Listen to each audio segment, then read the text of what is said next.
PDI Perjuangan menjadi salah satu partai yang masih merahasiakan siapa calon presiden yang akan diusungnya pada pemilu 2024. Namun, Ketua DPP PDI Perjuangan Puan Maharani memberi sedikit bocoran soal kriteria calon presiden asal PDIP yang akan dipilih Ketua Umum Megawati Soekarno Putri.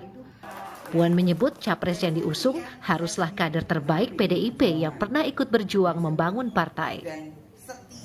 Saya tetap menempatkan diri saya itu bahwa kader terbaik PDI Perjuangan. Nah, kalau insya Allah kita bisa menang hat-trick ketiga kali, harusnya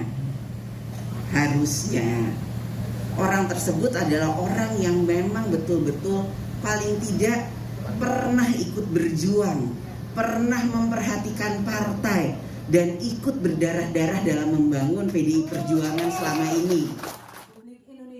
Pengamat politik Adi Prayitno menilai semua kader PDIP memenuhi syarat sebagai calon presiden 2024. Namun ia menilai kriteria capres yang disampaikan Puan mengarah pada Puan Maharani. Puan ingin menegaskan yang sangat Soekarnois dan pernah membesarkan PDIP adalah dirinya, ketimbang kader-kader yang lain, termasuk misalnya Ganjar Pranowo. Bahkan kalau kita melihat clue yang disampaikan oleh Puan bahwa capres adalah mereka yang kemudian dekat dengan rakyat, menyapa langsung kesulitan hidup mereka, bukan mereka yang kemudian melihat persoalan dari media sosial dan hanya asik pencitraan. Itu kan narasi-narasi yang sebenarnya secara tidak langsung ingin mengkritik pihak dan figur lain di luar Puan Maharani.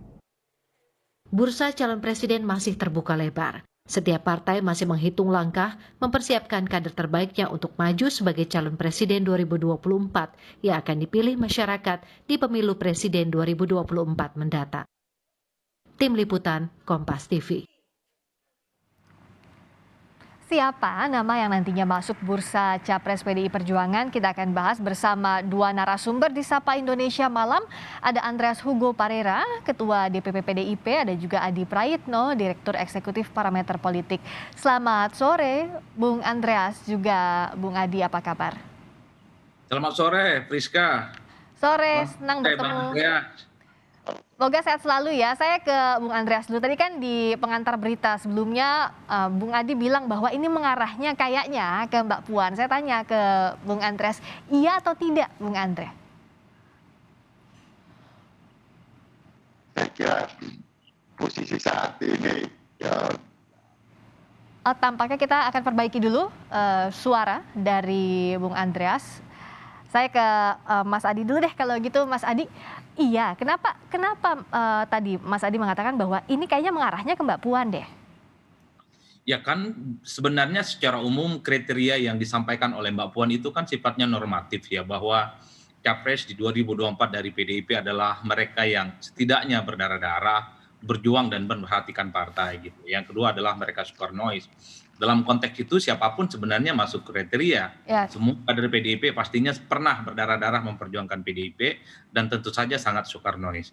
Cuman ada clue yang kemudian membuat saya ini relatif mengarah ke Mbak Puan ya, salah satunya. Misalnya setidaknya gitu ya, bahwa capres yang diusung oleh PDIP nantinya mereka memperhatikan partai, berjuang dan berdarah-darah. Dulu Pak Ganjar ini kan dianggap sebagai orang yang tidak terlampau berkeringat ketika jadi gubernur Jawa Tengah. Asik main di media sosial. Dan bahkan Mbak Puan yang ditunjuk sebagai tim pemenangan di Jawa Tengah saat itu dalam banyak hal yang kemudian menghantarkan Jawa Tengah kuat sampai saat ini. Dan kemudian Ganjar bisa jadi sebagai gubernur. Kan itu sebenarnya clue yang kemudian membuat seakan-akan bahwa Mbak Puan merupakan salah satu orang yang masuk nominasi dalam kriteria pesan sambil lalu kemudian seakan-akan dia ingin mengkritik pihak lain yang selama ini hanya berselancar di media sosial. Oke, saya tanya deh ke Bung Andreas, sudah terhubung? Tampaknya tadi saya mendengar suaranya. Halo, cek suara. Halo, Bung Andreas. Sudah terhubung lagi kah? Oke, masih terkendala nampaknya.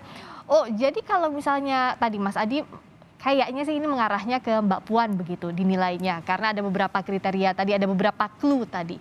Momentumnya kenapa sekarang dan kenapa Mbak Puan langsung yang menyampaikan, Mas Adi? Kalau dilihat kecenderungannya, Mbak Puan kan saat ini sebenarnya sedang melakukan kerja-kerja politik, roadshow dan safari yang kemudian ini kan menyebar di seluruh Indonesia. Ini kan juga menunjukkan bahwa Mbak Puan sedang ingin memantaskan diri sebagai orang yang dinilai pantas untuk diperhitungkan menjadi salah satu kandidat Capres 2024 dari PDIP. Bukan melulu Ganjar yang dinilai punya elektabilitas yang besar dan kuat versi survei. Kan itu sebenarnya. Makanya kemudian dalam pidato di Surabaya misalnya, Mbak Puan mengatakan bahwa Mbak Puan selalu menempatkan dirinya sebagai kader terbaik PDIP. Oke. Itu clue yang kedua. Oke. Setidaknya gitu ya, siapapun nanti yang diusung kata Mbak Puan, Oke. setidaknya mereka itu adalah orang yang bekerja berdarah-darah. Berdarah-darah untuk partai tadi Tapi begitu ya yang di-highlight ya. Saya ingat betul ketika Ganjar Pranowo dulu agak sedikit ramai, misalnya karena dianggap tidak terlampau berkeringat membesarkan Jawa Tengah gitu. Oke. Ya. Nah, asik main di medsos dan seterusnya. Nah, saya tanyakan lagi ke Bung Andreas. Bung Andre?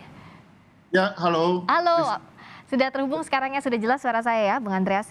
Nah, tadi kalau kata Mas Adi, clue-nya itu tampaknya ke Mbak Puan yang disampaikan dari beberapa kriteria tadi. Apa iya atau tidak bacaannya, Bung Andre?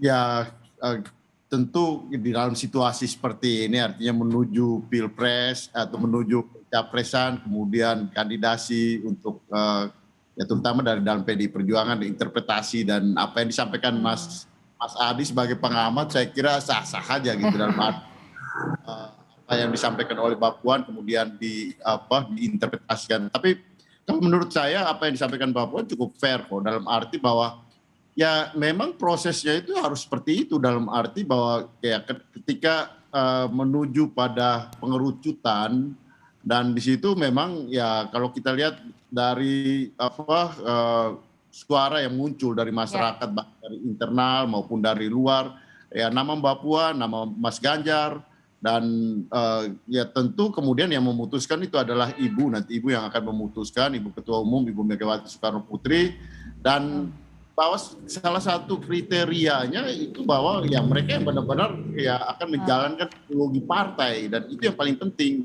Dan saya kira ya itu bisa diterjemahkan bagaimana. Saya kira itu terbuka aja untuk kita lihat. Tapi saya kira adalah bagaimana mereka yang ya secara ideologis dan kemudian menjalankan, melaksanakan ideologi partai di dalam pemerintahan nanti sebagai presiden tentunya, dan itu penting. Oke, saya nanti akan dalami lagi soal ini. Apakah iya sekarang sudah mengerucut namanya? Misalnya apakah sekarang banyaknya memang terfokusnya untuk Mbak Puan dan Mas Ganjar? Kalau dari sisinya Bu Mega seperti apa sebenarnya, Bung Andreas? Tapi nanti usai kumandang azan maghrib untuk wilayah DKI Jakarta dan sekitarnya, kami segera kembali.